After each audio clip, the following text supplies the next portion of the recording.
So I thought I'd share my thoughts on EA Caelum. This is one of my favorite nations in the game, and I've played it quite a bit.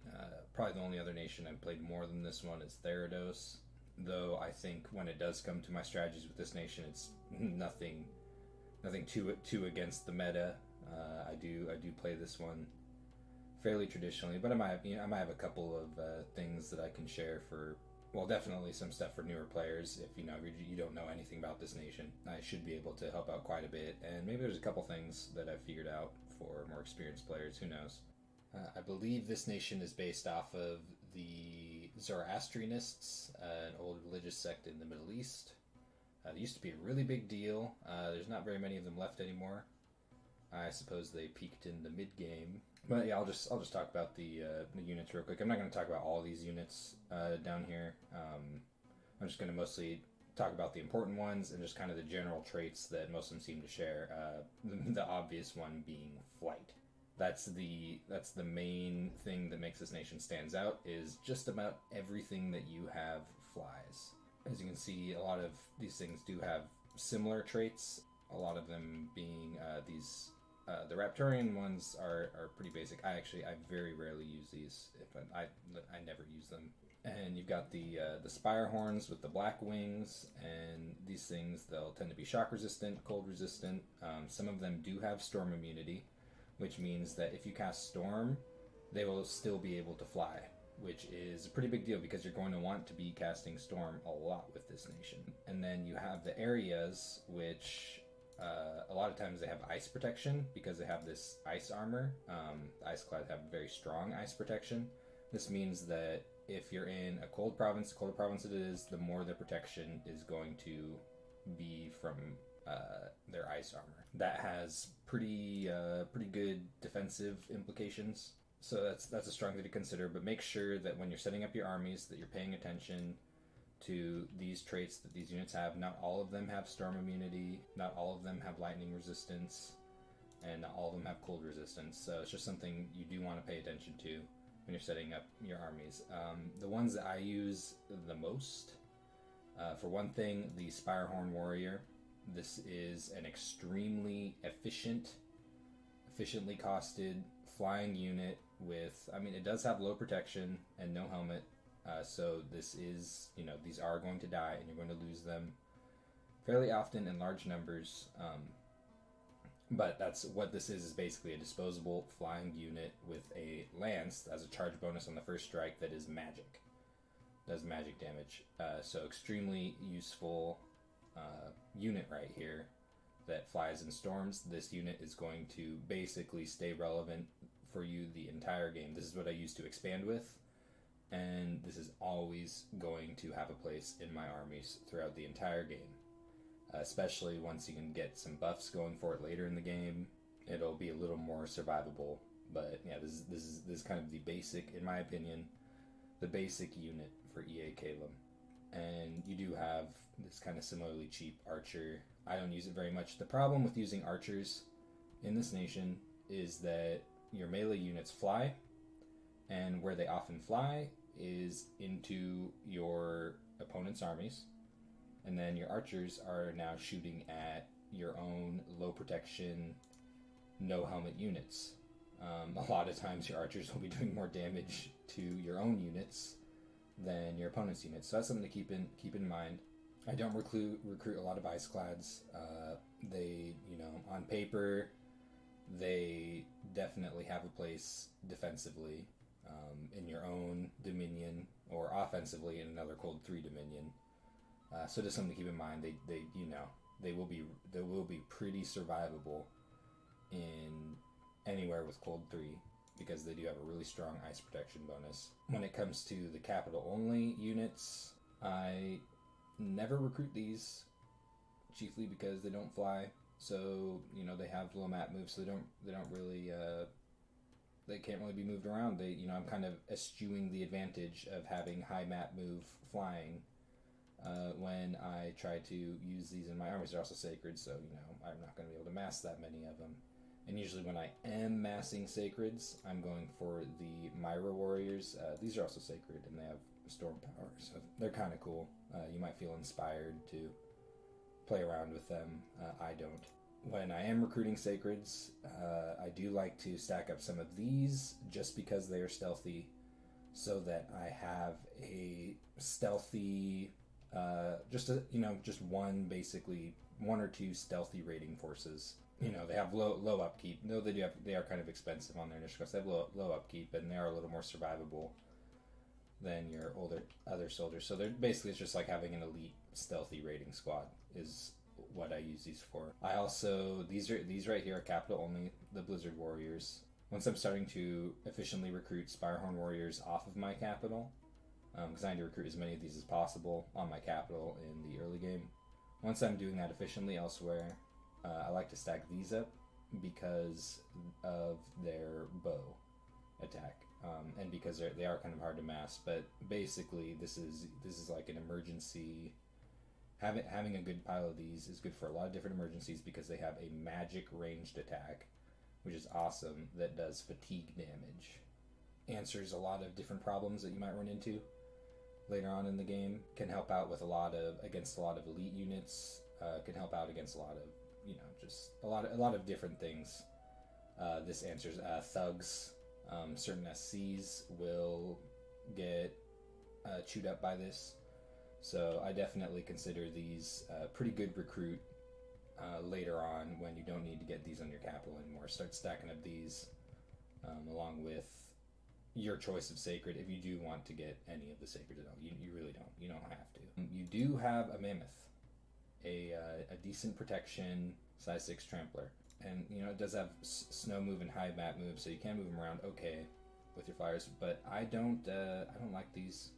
Just because they're so expensive and you really don't need them to expand, and then they're not really useful after that. Just like all tramplers, they're dangerous to use for yourself because they don't have the best morale, and if your opponent manages to route them, they're going to route through your mage line. So this is something I tend to avoid with this nation. It's just too expensive, and look at this upkeep. And yeah, I don't use these ever, actually. There might be some expansion situations where you might want some, but I generally just add more birds doing any kind of expansion.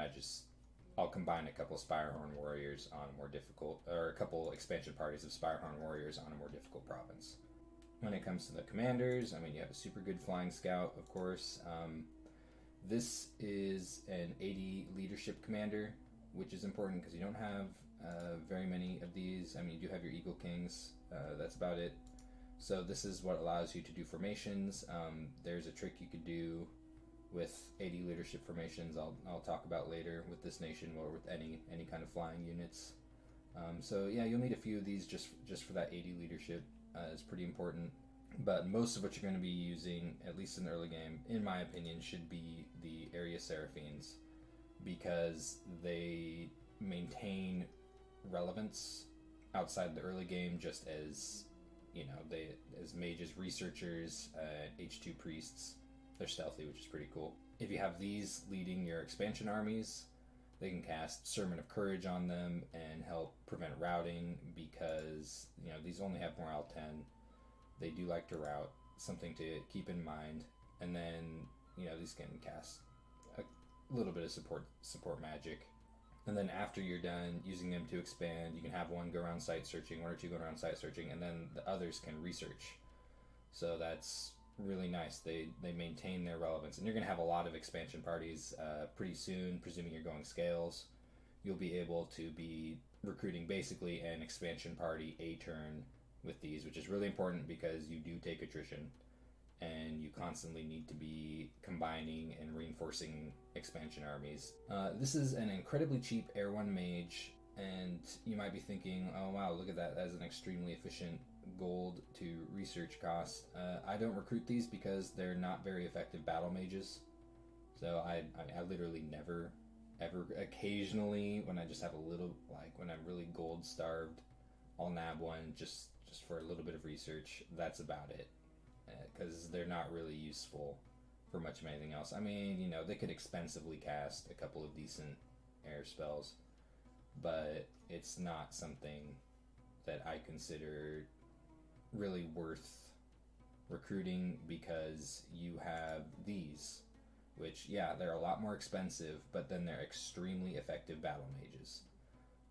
They, after casting, you cast Storm with one of your Eagle Kings, and then these can then summon Storm Power, and then they can spam Thunder Strikes. That's very nation defining when it comes to Caelum, is the Thunder Strike spam, because it's something you can do extremely efficiently. And so I definitely prefer these for research mages, because they're also effective battle mages. And it's not the only thing you do with them. Frozen Heart spam is something else that's a very good anti-elite tactic, is spamming Frozen Heart. Yeah, there's a few things you can do. Obviously, elementals, after summoning Storm Power, is fairly efficient with these. So yeah, these are a solid battle mage, very nation defining for Caelum. And the other really awesome mage that you have, probably even more awesome actually, is the Harab Serif. This thing is a little cheaper than the Area Serif, but it gets 100% chance of getting one of these paths. Every single one of these is useful. So it starts with the Air and the Death, and so basically a third of these are going to be Air 2, D1, a third of them are going to be D2 and Air 1, and then a third of them are going to have basically one in each of these paths, including Earth. Every single one has a place. Your Air 2 ones, they're just more Thunderstrike spammers, which is great. The D2 ones are Skelly spammers, and then they can also do a few other things. You give them a Skull Staff, they can cast Wailing Winds, which is a huge deal at Evocation 6, and a couple of other interesting spells. The Earth randoms, basically, you're going to struggle to get above Earth 1 with this nation. You have a very small 2.5% chance to get an Earth 2 on your Eagle King. So it's really important for you to either empower into Earth 2, luck into Earth 2, or get it onto your Pretender so you can get some Earth Boots and get some Earth 2 Harab Serifs to support your armies with alteration spell. We have a few evocations. You are a flying nation. You don't care about Earthquake. Something to consider. So yeah, Earth is something that's extremely important for you to try to break into with this nation. And also with the Earth randoms, what I'll often use them for is Corpse Man constructs. That's something I'm going to talk about later. This is a very common strategy with Caelum for some terrestrial upkeep free chaff lines, and there's some really cool tricks you could do with them, also using the Harab Serifs, and I'll kind of explain how that works later. This is a stealthy commander option you have. It's a sacred commander option. It's something that you can use to card around these if you don't care about the bless. Otherwise, you're probably going to want to use Area Seraphines to bless these if you do have some kind of bless that these can benefit from. Sometimes I do like to use this as my Prophet chassis, just with the idea of it, kind of carting these around. One thing to keep in mind is that it does have lower map move than some of your other commanders, and a lot of times you do want maximum map move on your Prophet, so that it could, that could be the difference. I mean, technically, hypothetically, that could be the difference between you winning and losing a game in certain situations, is being able to move your Prophet efficiently. Last, but certainly not least, the Eagle King. This is your extremely strong, very awesome mage. It can just boom, cast Storm, absolutely no problem. It can forge air boosters just right out of the box. An extremely powerful mage. You will never have enough of these. Basically, as soon as you can start recruiting these on your capital, recruit them for the rest of the game, because you're going to need as many of these as possible. Super strong. And another reason to constantly recruiting them is because basically you have a 5% chance of just straight up breaking into a path that you otherwise will have struggled to get into. And that's Earth 2 or Water 2. And these are extremely important paths for you, especially Earth 2. So definitely, I know you can't rely on this ever, any of these 10% things. The chance is there, and it is extremely important for you to break into these paths. And also, the having Air 5 also isn't too bad. Fire ones, I mean, it's a little bit disappointing. You can thug these. I think that's a terrible idea, because they're just way too valuable in your armies. And if you really do need a thug, say to counter thug, for one thing, you don't need to thug to raid. Right, you got a bunch of birds. You can raid relatively low PD without any issue. The only reason you would need to thug is if, say, who you're fighting has specifically set up some counter raiding measures against you that you need to counter specifically, or they are sending in their own thugs and you need to, and the most efficient way for you to counter them, depending on the situation, is by making counter thugs for that. That's another reason the Earth 1 Harab Serifs do have some use, and that's just for kind of utility counter thugging. I mean, their stats aren't great, but they can cast a fairly decent amount of buffs on themselves. You know, the Earth 1 buffs are always good. With an air gem, they can cast Mist Form, and then you can give them some gear. It's not an ideal situation. I mean, if you are really desperate, you can kind of rely on the better stats and the awe of an Eagle King. But then, you know, you're risking a 400 gold, extremely valuable mage that's slow to recruit on something that a lot of times your Harab Serif might be able to deal with the right equipment. So yeah, that's my thoughts on the units. When it comes to Pretender design, this has kind of been what I've been going with lately, for a while actually. The idea behind this is obviously scales. You know, you do not need an Awake Expander with this nation. You do have fairly reasonable options against getting rushed. So, and you don't really benefit that well from a Major Bless. I mean, you don't have off-cap sacreds.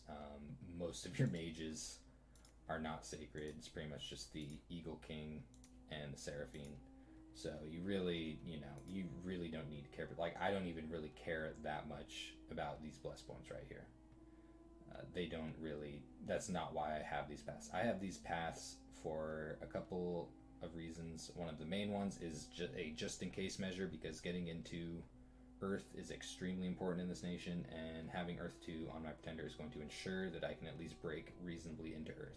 The other reasons, and I'll go over them in a bit, is summons. And these paths secure mage summons, and this is also a just-in-case measure, because ideally with this nation, I shouldn't say ideally, but basically, you are going to have a huge spike in power in the mid-game compared to a lot of other nations, and this is going to be your opportunity to rush the thrones, especially with your extremely high mobility with all of your flying units, and your really powerful, difficult to counter magic in the mid-game, which is only going to become easier to counter as the game goes on.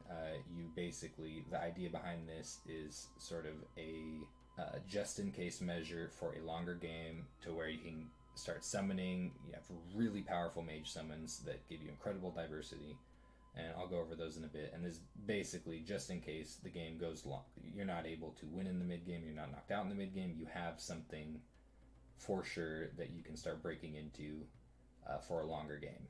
And that's what these paths ensure. This Death 4 also obviously secures you high into Death. This Astral Earth Cross path right here obviously secures you high into Astral, which is extremely useful because you don't have these paths ensured very high on your mages natively.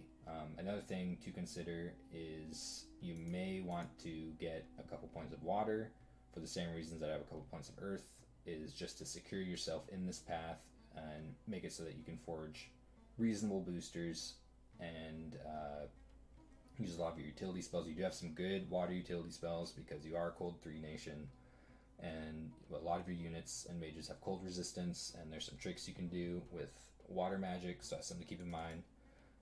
Also, you have no native nature access outside of the summons, so that's something to keep in mind, and obviously blood as well. But nature is something that you're a little bit starving for this, because there's a lot of really good buffs in nature for units that you don't have access to. So this is something that you're starving for, and that's something to consider when building your Pretender. When it does come to the bless, something sometimes I'll just get Spirit Sight is kind of whatever. You do only have, when it comes to undead leadership, you do only have 30 on your Harab Serifs, and you actually do have some reasons to, some good ways to mass undead, which is something to consider. So undead command is something that can be helpful in your nation. When it comes to the astral side of Bless, I mean, you could take Farcaster or Arcane Finesse. You obviously don't need magic weapons on this nation. Usually I'll just go some magic resistance, and just to help the survivability a little bit on the Eagle Kings, I guess. That's the thing. Bless really isn't super important on this nation. Undead command is it is pretty helpful. But yeah, at least with the way I play this nation, I really don't care that much about the Bless. I'm in it for the paths and the scales when it comes to Pretender design. So I'm going to talk a little bit about the summons that your nation has. This is a really important part for Caelum if the game goes long. Not quite as much if with a shorter game. But you do have the sacred summons. I do not think that these are worth the gems, but they are worth being aware of. Probably the Yazads are better than the Devas. So check it out. They got some decent stats and whatnot. But they are, they're not very efficient to mass up. It's just something to be aware that the nation has. The Jahis, they are expensive. You're putting a lot of gems into something that you are risking death for. But what they can do, depending on what's going on, steal enemy commanders. Basically, this can technically be a way to break into other magic paths. So it's just something to keep in mind. This is a pretty good odds against low morale commanders. So keep this in mind. It's there if you're really desperate to break into certain paths. It is an option you have, and I'd want to be swimming in death gems before I consider that, though, because I'd be wanting to save my death gems for the Yadas, and I'll talk about those in a second. So this thing's actually pretty cool, though it is hard to cast.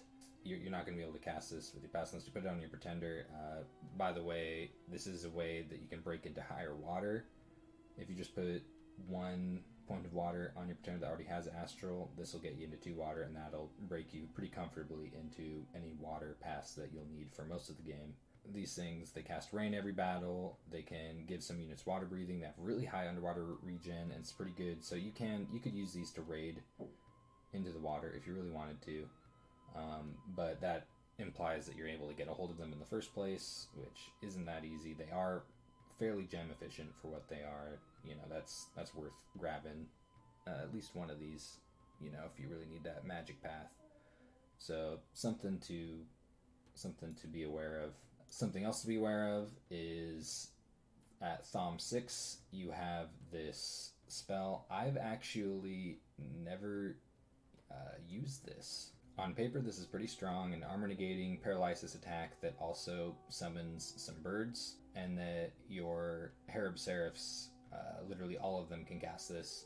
The problem is that it's in Thom 6, so this is something that you would be using relatively late in the game, because this is not, Thaumaturgy is not a research priority for you, and I'll talk about research priorities.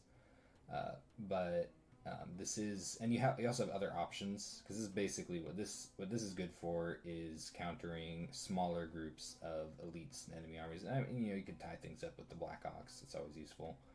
On paper, this does look like a powerful spell. I couldn't tell you from experience because I've just never bothered with it. It looks okay. It's just kind of cool. I love birds, and this makes birds. So these are some of your really awesome mage summons that I was talking about. I'm not going to sit here and talk about all of these individually, but basically, as you see as I scroll through them, you are getting really good path diversity. And this is just an astral, just at Conjuration 6. So as you can see, you have a chance of getting high into fire here. You have a chance of getting high into water. This is a really great one because it breaks you into 2 paths that you are either not high in or don't have at all, Earth and Nature. At Conjuration 7, you've got the Ancestral Fravashi. It's just something to consider. I don't think I'd want to spend the Astral Gems on these, but it is an Air 3 Astral 2 Mage, so if for some reason you want that, you have it. I'd rather roll the dice on Yazads if I'm considering this. And then at Conjuration 8, if you manage to get there, probably after Alt 7, I might consider going for this, depending on what's going on. this is where you get into the really powerful mages on the astral side of your summons. Really good, very good chance to get into high earth or high nature through these summons. So absolutely worth casting if you can get here. And then of course, yeah, you have your water options and your fire. So, and these are unique, so you can only cast this so many times. On the death and fire side of things, you've got some pretty powerful death options. These also break you higher up into fire and water. If you're casting this, you probably have these paths on your pretender. I mean, you could empower a Harab Serif, but that's a really janky way to approach this. You're probably going to have this on your pretender if you're casting these, and I actually consider taking the death fire cross path on your pretender really good, just in case you need to start gathering these up, because these are this is where you start getting into blood, is on the death fire cross path summons. These are the Conjuration 6 ones. There are 4 of them. They're not unique, but at Conjuration 8 is where you get into the really powerful unique ones, where you're looking at, you know, high death, blood and fire, earth access, really high death access with this one. So basically these are what you should be considering when it comes to your pearls and death gems. These are really powerful mage summons, some of the most powerful in the game when it comes to national mage summons. Definitely keep these in mind if you're worried about a game going longer than the mid game where you're going to be super strong. So here's something to consider with this nation. This is a fairly common strategy with Caelum, is to use your Harab Serifs to start constructing corpse constructs. This can be done at construction 1, not very efficiently. When you get construction 2, you can make lightning rods, and this is going to make it so that you're making 4 corpse constructs mage turn for 1 air gem. Later on, at construction level 4, you can make storm spools. You're going to want some of these anyway for that shock resistance if you're going to be doing this Wrathful Skies cheese. And what this is going to do is that if you have your Harab Serif that's summoning these, equipped with a storm spool and the lightning rod, you're going to get 6 of these per air gem, which is fairly efficient. These things are pretty cool. They start out basically charged, so when something attacks them, they hit them with lightning. As you can see, they have really low protection. You know, you're always, that's why I say this is part of why you're so starved for getting into earth magic or nature magic in this nation, is to be able to efficiently buff these. Of course, if you get up to alt 7, you do have some air options. Some good air options, but you should absolutely try to scrape your way up into earth and possibly nature to help buff these if you're going to be using this strategy at all. When it comes to spells that support these, one of them to consider is Dark Vision, which is part of why I like to take Spirit Sight as a bless on this, is to kind of help with at least the Sacred Mages a little bit while casting Darkness. You can cast Wind of Death, which isn't going to do anything to these, and it's going to do something to everything that's alive, and magic resistance negates easily, so it's not going to affect your mages as much if you basically just have a lot of these on the battlefield. Winds of Death is probably going to hurt your opponent a lot more than it's going to hurt you, and your Harab Serifs holding a Skull Staff, the Death 2 ones holding a Skull Staff, can cast this by spending a little extra death gems. Wrathful Skies, especially if you cast this after Storm, this is going to spam the battlefield with lightning strikes, and these have 15 shock resistance. So what you want to do is you want to put this onto any mages you have on the battlefield to cast this stuff. These storm spools you're already also using to help build the corpse constructs, and then you are basically have a big lightning meat grinder with your corpse constructs that don't care about that. You know, you might have Winds of Death up. There's other spells you probably have up, such as Wailing Winds. Basically, dealing with these can be really unpleasant if you support them with the right kinds of magic. So I'm going to talk a little bit about expansion with this nation, just try to give you my 2 cents on it. Your starting army is going to have archers, and then I've recruited some extra Spirehorn warriors. How I usually use my starting army is I'll have this guy, the starting commander, sitting in the back on the typical commander safety command, and I'll have these on hold and attack rear. This is very, very common strategy for flying nations. And I'll put them back here with him, and I'll put these up here to bait enemy units into going that direction on the battlefield instead of that direction toward my commander. And these are just gonna, shoot their arrows. I'm only gonna use these archers in this initial expansion army.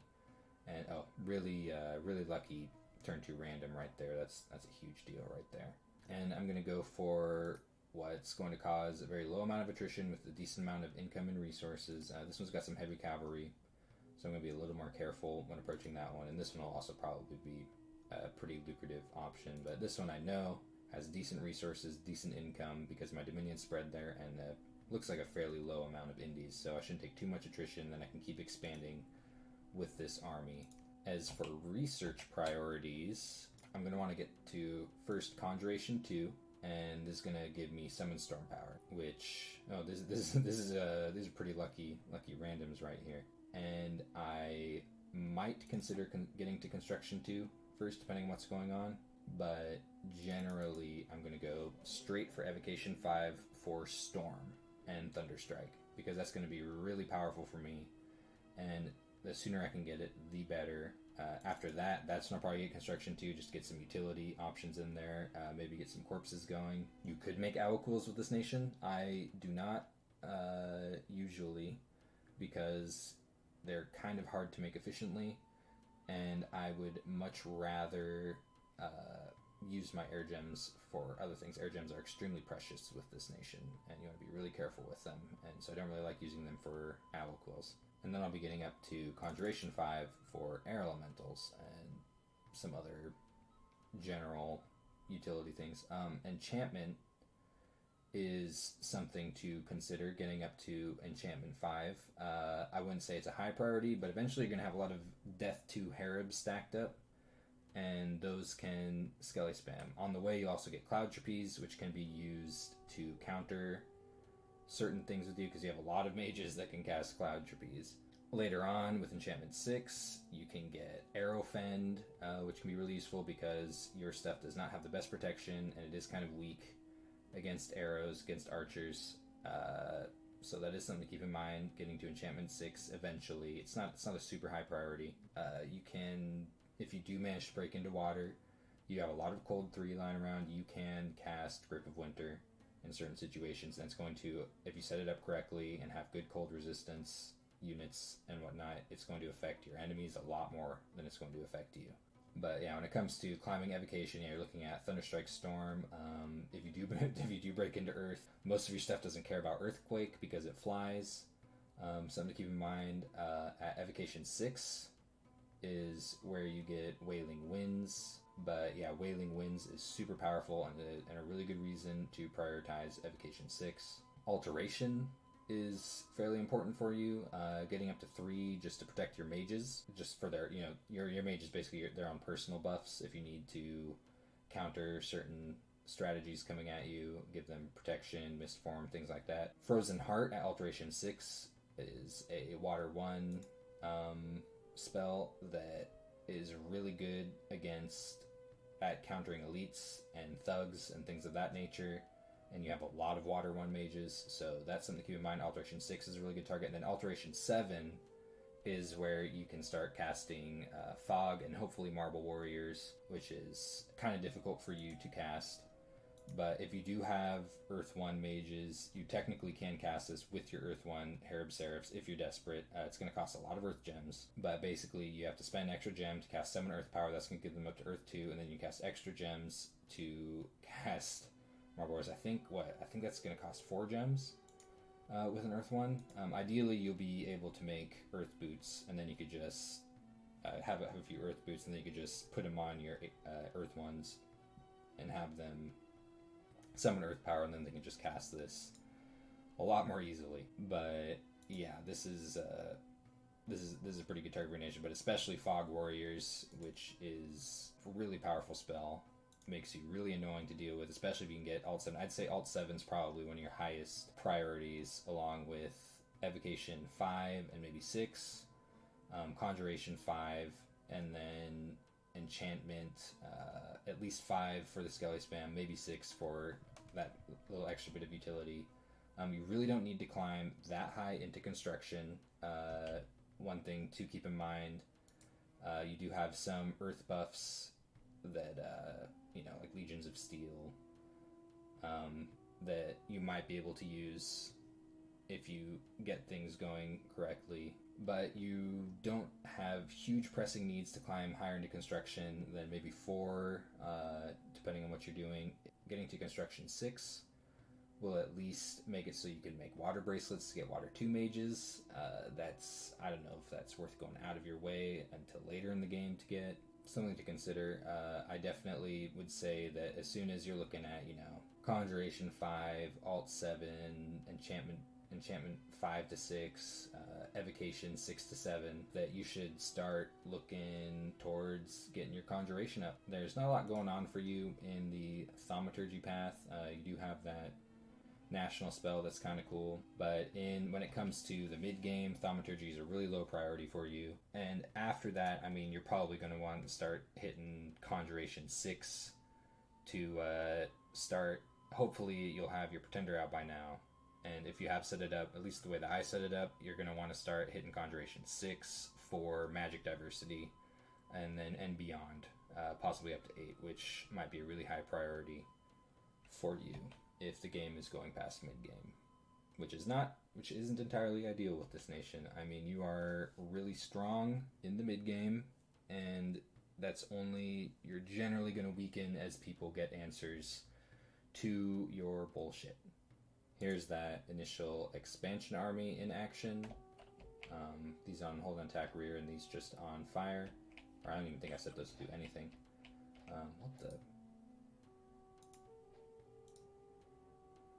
That's kind of neat. But yeah, he's gonna die. Basically, yep. Hold and attack rear. And now everything's routing because they don't have any leadership. Unfortunately, what commonly happens with your birds is, as stuff is routing, they're going to keep flying in front of them and forcing them to fight them, and you're going to take attrition for that reason. So yeah, I did lose, it looks like 4 birds. Boo-hoo, but that's inevitable. When I'm not using archers, these archers got pushed off by some cavalry when I took this province that were in this initial army.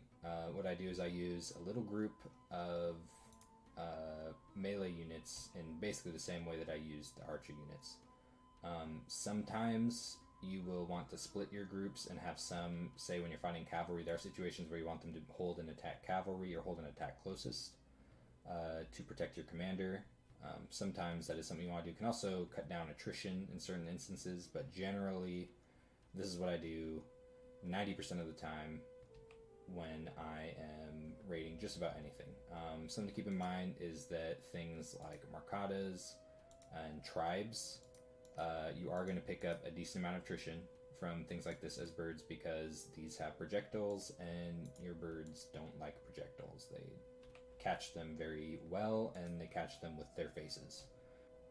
Here's just a standard expansion army in practice. Pretty straightforward. Come to the back, kill the commanders, get in the way of armies that otherwise would just run away, and take losses. I lost 6 of them in that battle.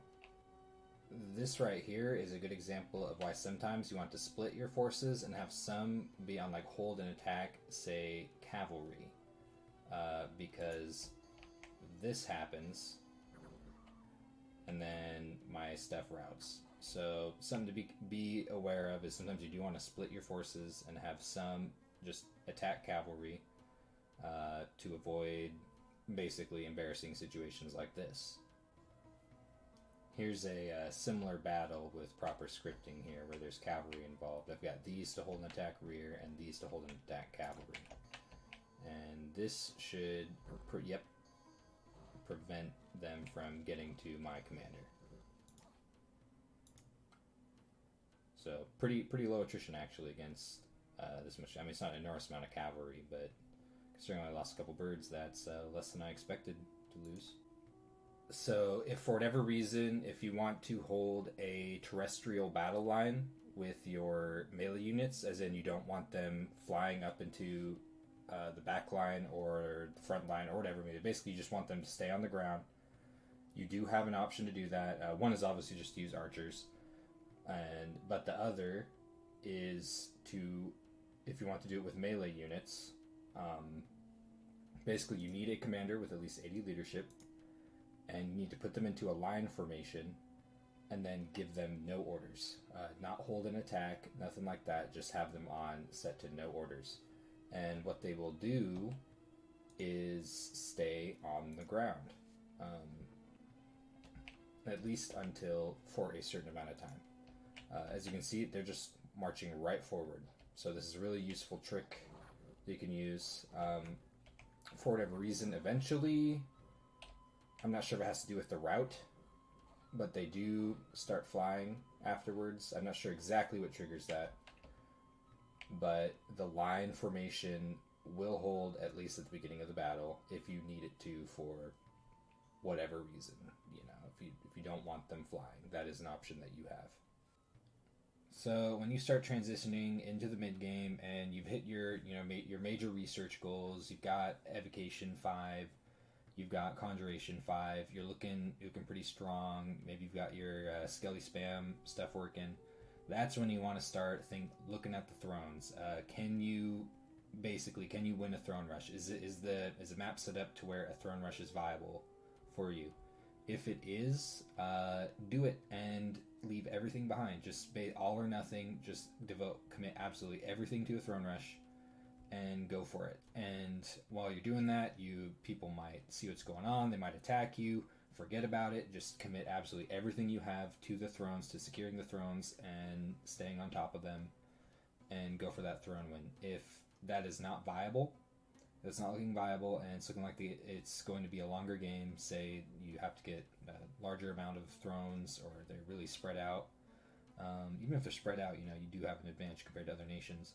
But if it's not, basically, if this throne rush thing isn't looking viable, and you're looking for a longer game, basically you have to start eating people, because you need to be big to maintain relevance in the long run as this nation. You need to get big, so you need to start swallowing people up. And to do that with this nation, basically get into war, is because your birds are so, I guess weak isn't the right word, but they're pretty easy to disperse and route, and it's a huge mess. You will commonly lose pitched battles against larger armies because your birds just they're just not very well protected.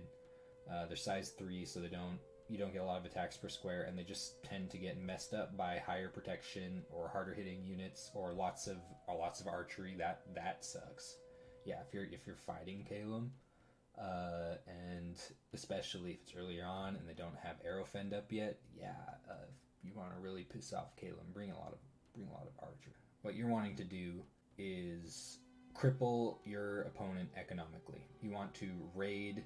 Ideally, a really big alpha strike is really good at, and it's very easy for you to do that because you can fly into a bunch of provinces all at once.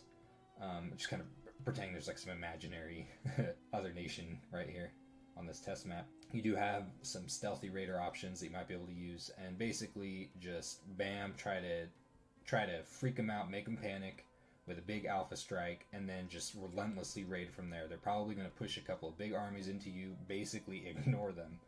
Ignore those armies and just recapture whatever they take.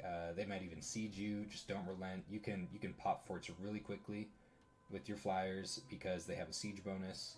Just be a big, squawking, obnoxious, cancerous piece of shit, just attacking any undefended provinces that you see. Anything with just low amounts of PD, just grab. When it does come to finally shaving away any big armies they send at you, if they're not splitting up their armies to where they can be defeated in detail, just shave away at them and play the economic war. You're going to take attrition, but if you are absolutely just brutalizing them economically, and you're taking attrition and they're taking attrition, it is worse for them that they're taking attrition than it is for you, because you can replace your losses and they can't. If you're fighting Caelum, you kind of basically keep that in mind, and that's a very basically how most people are going to try to war with you. So keep that in mind and think what would annoy a Caelum player. What really annoys me is when people have basically like a blanket over their territory, countermeasures to raiding. Say little groups of patrollers with mage support around on a lot of their provinces. Anything of that nature is a huge pain in the ass, especially if you also have counter raiding going and Caelum sending flyers in at you, and you manage to cause, you can cause basically raiding parties to rout and seal off their retreat route, and then the army just dissipates. That sucks. If you can't get some kind of counter raiding measure going in all of your provinces, at least be moving stuff around in a hard to predict manner so that you will hit Caelum's raiding parties. I was trying to think of stuff that pisses me off. If you are an astral nation, start thinking about magic phase, teleportation, interruptions, same with air and cloud trapeze onto your raiding parties. That can make Caelum cry. If you've got pretty good thug, as long as you are hard to raid, you're basically taking away Caelum's biggest advantage over you. Because that's what Caelum is going to focus on doing a lot more than most other nations. They're going to try to beat you at an economic game